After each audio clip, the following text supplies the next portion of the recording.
One is there was a woman participant who I spoke with after a series, and she said, I get microaggressed a lot. I'm a woman of color, and I'm part of the queer community. So people unknowingly say stuff all the time. I'm in a very male-dominated field. When I walk into a room, there's not a lot of other women around. So there's a lot that can happen subconsciously, not intending harm, but of course the impact is felt. She said it's so bad that I sometimes have to take several weeks off just to recover. And she had taken several weeks off during when one of the trainings was happening. And when she came back and I interviewed her afterwards, I wanted to see what she was interested in learning because I was going to catch her up. She said, I don't know what you did to these people, but they're different, right? Somebody was about to say something and they caught themselves and they said, Ooh, that probably doesn't sound so good, does it? And this is a gentleman that has been saying certain things my whole time here, and he stopped and he caught himself.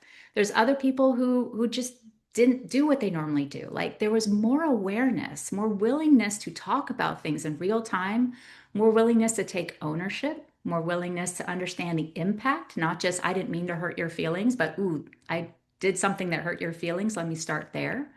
And so that's really beautiful.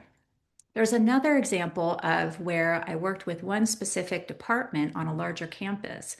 And we did a lot of work with this individual group, and their biggest challenge at the time were outside customers. How do we make sure our outside clients who come to us are treating our staff well?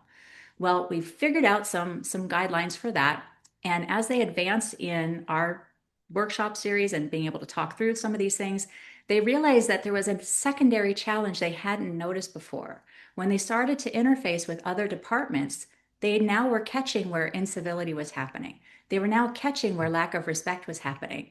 That was just normal before, but because of the training, they were now able to hear and feel things differently. And so now that became the big thing is how do we get everybody campus wide to come up to where our department is? Because that's the level of respect we want campus wide.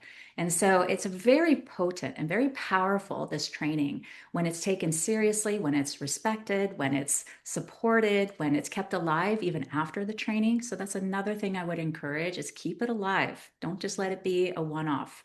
Have these conversations, have groups that get together to talk about it. Carve out a culture corner for the first 15 minutes of a team meeting and talk about a scenario. Have folks stay active with this so that it stays top of mind. But those are a couple I can think of.